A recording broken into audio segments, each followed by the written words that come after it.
Hey hi all அஸ்லாம் வலைக்கம். இந்த வெயிட் லாஸ் ஜர்னி வந்து நான் அகெயின் ஸ்டார்ட் பண்ணுறதா இருக்கேன். ஸோ இதில் வந்து ஃபஸ்ட்டு ரெசிபி வந்து நான் வந்து உளுந்து இடியாப்பம் வந்து போடலான்னு சொல்லிட்டு ஐடியா. ஏன்னா உளுந்து வந்து களி வந்து நிறைய பேர் சாப்பிட விரும்புகிறதே இல்லை. அது கேர்ள்ஸுக்கு வந்து ரொம்ப ஹெல்த் பெனிஃபிட்ஸ் வந்து இருக்குது. அதுக்கு அதில் பீரியட்ஸ்க்கு வந்து பீரியட்ஸ் பெயின் வந்து நம்மளுக்கு பேர் பண்ணுற பவர் கொடுக்குறதுலேருந்து நம்மளுக்கு இர்ரெகுலர் பீரியட்ஸ் வந்து நார்மல் ஆக்குறது வரைக்கும் அதுக்கு நிறைய அதில் ஹெல்த் பெனிஃபிட்ஸ் இருக்குது. ஸோ வந்து உளுந்து கருப்பு உளுந்தை கண்டிப்பாக உங்கள் டயட்டில் வந்து நீங்கள் சேர்த்துக்கோங்க.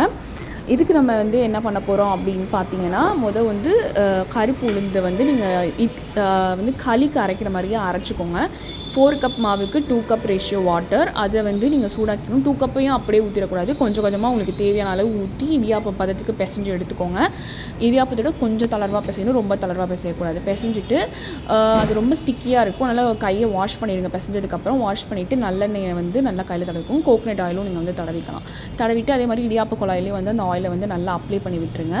அப்ளை பண்ணிவிட்டு இப்போ வந்து இந்த மாவை போட்டு நீங்கள் வந்து இடியாப்பம் பிழிஞ்சிங்கன்னா ரொம்பவே அழகாக வரும். இந்த வீடியோவில் நான் வந்து காட்டியிருப்பேன் எப்படி அழகாக வருதுன்னு பாருங்கள். ரொம்பவே சூப்பராக வந்துட்டு இருந்தது. ஸோ வந்து நான் புட்டும் இதில் இந்த ரெசிபி வந்து ட்ரை பண்ணேன். புட்டு ரெசிபி வந்து கண்டிப்பாக என்னால் ஷேர் பண்ணுறேன். அது இதை விட ரொம்பவே டேஸ்ட்டாக இருந்துச்சுங்க. இதுவுமே ரொம்ப டேஸ்ட்டாக இருந்துச்சு. இதுக்கு நீங்கள் வந்து என்ன சைடிஷ் வேணால் ட்ரை பண்ணலாம். நீங்கள் இடியாப்பத்துக்கு என்னென்ன ட்ரை பண்ணுவீங்களோ அந்த மாதிரி என்ன சைடிஷ் வேணால் ட்ரை பண்ணலாம்.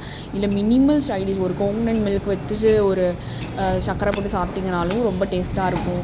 இல்லை சர்க்கரை அவாய்ட் பண்ணுறவங்க வந்து நீங்கள் ஏதாவது ஒரு சைடிஷ் வச்சுக்கலாம். நீங்கள் கோகனட் சட்னி வச்சுக்கலாம், சாம்பார் வச்சுக்கலாம், குருமா வச்சுக்கலாம், வாடெவர் வந்து நீங்கள் வச்சுக்கலாம். இப்போ வந்து இடியாப்பம் வந்து நம்ம பிரிஞ்சாச்சு இல்லையா? ஸோ வந்து ப்ரீ ஹீட் பண்ணி வச்சுக்கோங்க. உங்களுடைய இடியாப்ப பானையை வந்துட்டு பாட்டை வந்து ப்ரீ ஹீட் பண்ணி வச்சுக்கணும். ஒரு 10 மினிட்ஸ் முன்னாடியே மாவு பிசையும் போதே நீங்கள் வந்து அடுப்பில் தண்ணி வச்சு வச்சுருங்க. ப்ரீ ஹீட் ஆனோடனே அப்போ தான் வந்து இடியாப்பம் வந்து சீக்கிரமாக அழகாக குக் ஆகி வரும் உங்களுக்கு.